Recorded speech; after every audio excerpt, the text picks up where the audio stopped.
vous êtes sûrement déjà demandé comment devenir photographe animalier. C'est auprès de Philibert et Félicien, deux pointures du milieu, que nous avons pu en découvrir plus sur la photo et sur la nature. C'est au milieu de leur élément naturel que nous les rejoignons.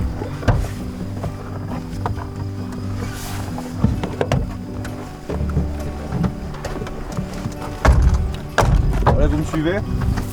Genre là? Bien. Là? Ça va? Ah ouais, ça va.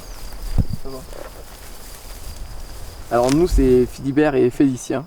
On est des photographes journaliers de type animalerie, canine et surtout nous sommes à la recherche en ce moment du cerf. Le cerf pyrénéen, qui est un animal plutôt coriace et qui nous donne un peu de fil à retordre, quoi. Mais on sent qu'on va l'avoir un de ces quatre.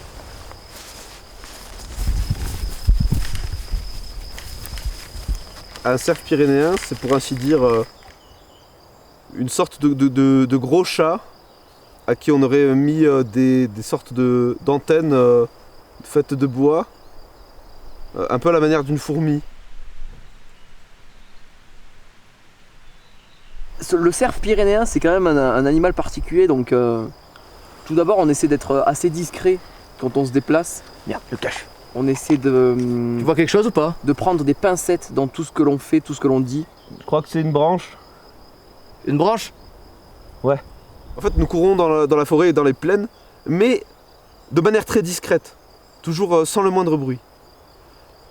Ensuite, nous nous mettons en zoom, c'est-à-dire en planque, et nous cherchons donc à rester le plus immobile possible, jamais le moindre mouvement, et nous attendons la venue de l'animal. Et ce qui est compliqué, c'est qu'en général, on ne boit pas, on ne mange pas, on peut rester une semaine sans manger, sans vraiment voir le moindre animal ou la moindre personne. Et c'est assez compliqué d'être dans cette dynamique-là de jeûne, en fait. En fait, on est un peu comme des moines, mais des moines forestiers. C'est-à-dire des moines qui se trimballent un peu comme ça, par-ci, par-là.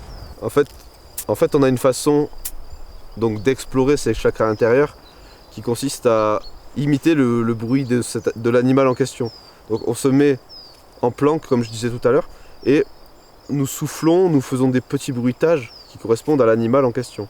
Avec cette technique, j'ai déjà réussi à converser de manière linguistique avec un cerf pyrénéen.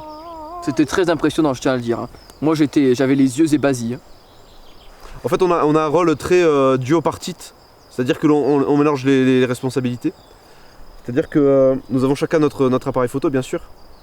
Donc en général, on a le boîtier, qui est le principal, mais aussi on a l'objectif qui est souvent devant.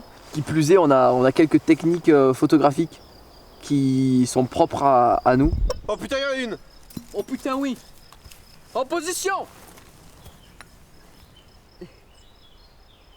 Oui, Titi! Je pense qu'il n'y a pas beaucoup à tergiverser parce que le cerf, c'est fatidiquement...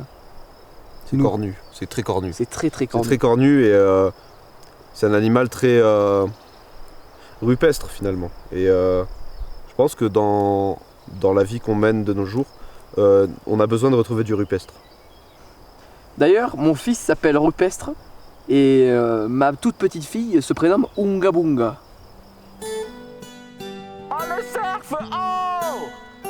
Oh, l'appareil, il est là! Oh! C'est ici que nos chemins se séparent avec Philibert et Félicien. Nous les remercions pour leur expertise et n'oubliez pas, vive le cerf!